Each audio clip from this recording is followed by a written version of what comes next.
Here's something nobody talks about. God didn't let the most qualified priest choose the most important assignment. He didn't let seniority win. He didn't reward the most faithful family. Let's find out how they were chosen. Imagine ancient Israel, a land steeped in tradition and faith, where the tabernacle and later the magnificent temple stood at the very center of daily life and spiritual identity. These sacred spaces were not just buildings, but the beating heart of worship for the entire nation. Here it was believed God's presence dwelled among his people, filling the air with awe and reverence. Priests served as vital intermediaries, bridging the gap between the divine and the mortal, performing rituals and sacrifices on behalf of the people. These priests, all descendants of Aaron, carried immense responsibility, shaping Israel's spiritual life and maintaining sacred traditions passed down through generations. King David, known for his deep devotion and visionary leadership, recognized the need for order and structure in worship to preserve its sanctity. Over time, the priesthood had grown in number, creating new challenges for organization and unity. How could so many serve effectively, ensuring every ritual was performed with care, without descending into confusion or chaos? David envisioned a carefully planned system, one that would allow for continuous, uninterrupted service in the temple. This vision became a testament to Israel's unwavering devotion and commitment to honoring God. The chapter in 1 Chronicles isn't about epic battles or dramatic stories, but about establishing sacred order and purpose. Guided by divine inspiration, David organized the priesthood into a rotating roster, setting a foundation for worship that would endure for centuries and shape the spiritual rhythm of a nation. King David, with priestly leaders, divided Aaron's descendants into manageable groups for sanctuary service. The family of Elazar had more leaders than Ithamar, so they created 24 divisions. To ensure fairness, they cast lots, placing the decision in God's hands. This lottery determined the order of service, with each group serving 1 week at the temple. This rotation ensured continuous worship, preventing any family from monopolizing the priesthood. The divine lottery set a legacy of service lasting 1,000 years.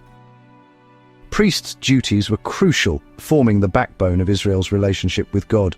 They officiated sacrifices, including the Tamid offering, symbolizing unending devotion. Priests maintained the menorah, placed fresh bread, and burned incense, acts rich with meaning. Levites, though not priests, were indispensable, serving as gatekeepers, musicians, and administrators. Together, priests and Levites formed a spiritual infrastructure for the nation. David's organization ensured every aspect of service was covered. From ceremonies to administration, it was a holistic system, keeping Israel focused on God. David's system of 24 courses was a masterstroke of fairness and faithfulness, a visionary approach that shaped the spiritual life of ancient Israel for generations to come. By dividing the priesthood into rotating groups, David prevented rivalry among priestly families, ensuring equal service time for all and eliminating jealousy or competition. This structure fostered unity and a shared sense of purpose, encouraging priests to focus on serving God and their community rather than seeking personal advancement or recognition. The rotational system guaranteed that worship in the temple never ceased, mirroring God's constant faithfulness to his people and ensuring that spiritual duties were always fulfilled. When not serving in Jerusalem, priests ministered locally, creating a widespread network of spiritual leadership that reached even the smallest villages and towns. This thoughtful design ensured that worship was accessible, fair, and deeply rooted in communities across the entire kingdom, uniting people in faith. David's system was truly brilliant, connecting priests to both the sanctuary and the people, and leaving a legacy of spiritual order and harmony. 1 Chronicles chapter 24 is a historical record, meticulously detailing the divisions of the priesthood in ancient Israel. These lists may seem dry at first glance, but they hold deep spiritual significance, revealing how God values structure and purpose in worship. Each name and order reflects a story of faithfulness, dedication, and preparation for something greater.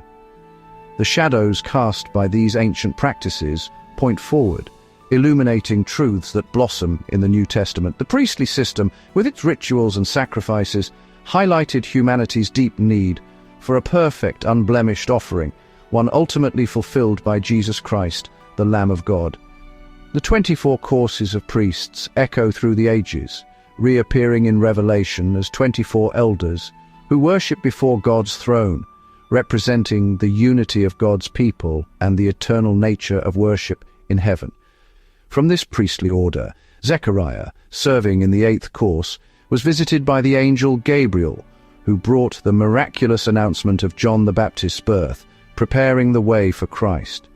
This orderly priestly system set the stage for the New Testament, showing how God weaves history together with intention and care. It forms a vital link between the Old and New covenants, connecting generations in faith. God values order, faithfulness, and service, principles that remain just as important for us today as they were then. Our worship, too, should be thoughtful and intentional, reflecting God's character in the way we gather, pray, and serve. When we organize our efforts for fairness and effectiveness, we honor God's design for community and worship. David's system is a timeless call, reminding us that every act of service, no matter how small, is part of a greater story. Let us bring our best efforts to worship and service, knowing that God weaves our faithfulness into His eternal plan. Are you ready for the next chapter? Just click here to go straight to it.